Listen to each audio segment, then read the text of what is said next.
What's up YouTube, this is Tien, bringing you an Atlas strategy update for 3.16 Scourge League. A lot of content to cover in this one. I wanted to talk about a concept called map equity, but then first I wanted to talk about kind of all of the Atlas passives we chose. If you guys are new to this content, this is kind of the update to a video we put out before we go into the league, kind of what our plans are before we go into the league and how that has changed now that we're actually playing the league. So at the time of me posting this, it is about 5 or 6 days into Scourge League, and you can see behind me we have all of our Atlas completion objective, awakening objective completed, and we're starting to work on our Uncharted Realms in the center. So let's get into it. What Atlas passives did we end up picking? Which ones did we end up liking the most? Valdo's Rest, no surprise. Diplomatic Escort, better than ever. It actually seems like this might be more than 30%. It feels like every other map, sometimes 2 maps, 3 maps in a row I got.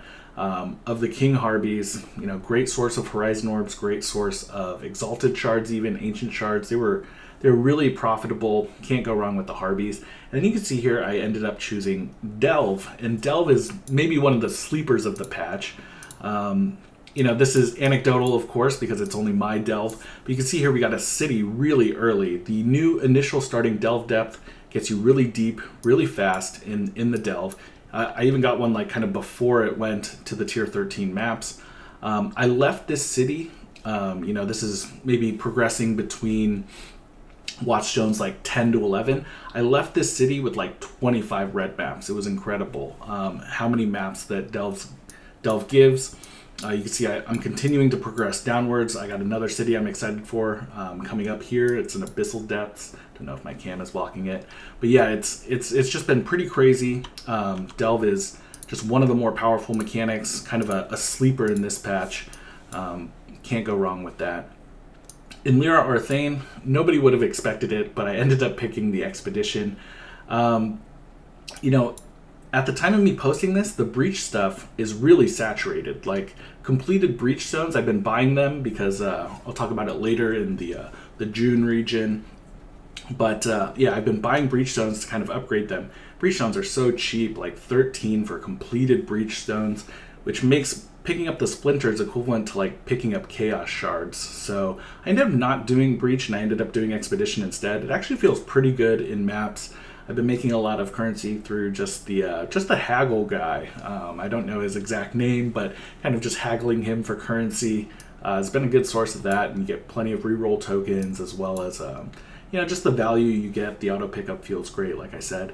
Exotic goods, better than ever. These were my first 2 points. I got a 6-link, non-corrupted 6-link quite early from exotic goods, as well as like a stack of 5C, sometimes, Sextants, Valorbs. It's just exotic goods is awesome.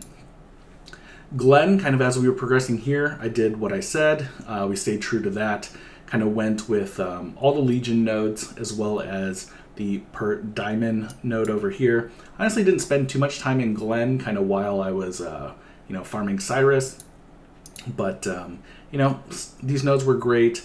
I kind of missed out on the Rogue Exile nodes, but let's go ahead and get into Haywork Hamlet, which is kind of the elephant in the room, one of the best regions on the Atlas. A correction and a good call out in my previous YouTube video, I was mentioning kind of with Secrets of the Stone, maybe you could get 5 ritual altars. They actually patched that in the last patch, so you can't do that anymore, which made me lean a little bit more towards June. You can tell that I am running low on June missions. Basically what we do is we set up our Syndicate board at an expedited rate with Test of Loyalty, and then we use Intelligence Gathering to fill the safe house intelligence and then run the safe houses, netting me, upgrades of breach stones, setting Hillock quality to like 30 on my weapon or chest piece, as well as just getting, a lot of different scarabs and value there. So the June nodes are obviously really great. I think if you didn't want to interact with that and you wanted to do Essence instead, definitely also a good choice, but I just ended up going with Intelligence Gathering instead, and then obviously Harvest, which has kind of been the big thing here. I actually have watch zones that are basically all related to increased chance for tier 4 plant, giving me a better chance at those Sacred Blossoms, which are selling right now for about an Exalt each, and then giving me the more powerful crafts as well. My next character is going to be an int stacker, so we just want to spend a lot of time kind of farming up Harvest. So you might be wondering, why are all of my watchstones kind of in the shelf over here as opposed to running, a full Awakener 8 or 9 Atlas? And basically, I wanted to cover this concept called map equity. So it's existed in the game ever since the Conquerors of the Atlas, actually, and I haven't got a chance to cover it, so I'll cover it right now. You can see in all of these regions that are not Haywark Hamlet, it goes from tier 1 to tier 5, and then Haywark Hamlet has tiers 14 to 16.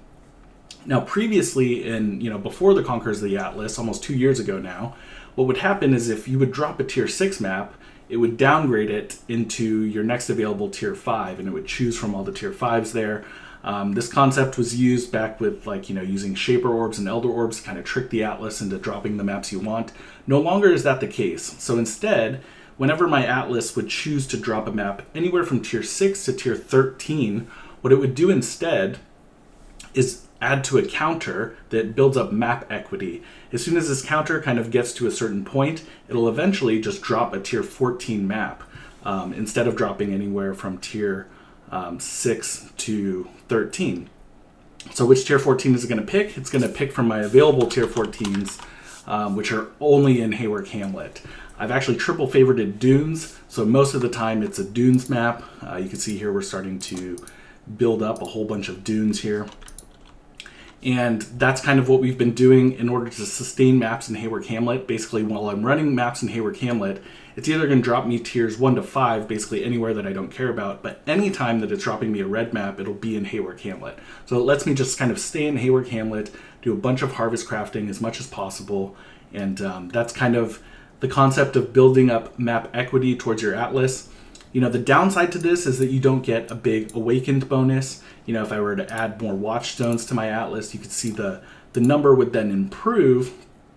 But what happens here is that I'm raising the map tiers here from like tier 8 to tier 12 in Glen. And so instead of building equity for those 8 to 12s towards a tier 14, it'll just drop an 8 to 12 instead. And so I don't want that, even though it gives me higher Awakener bonus.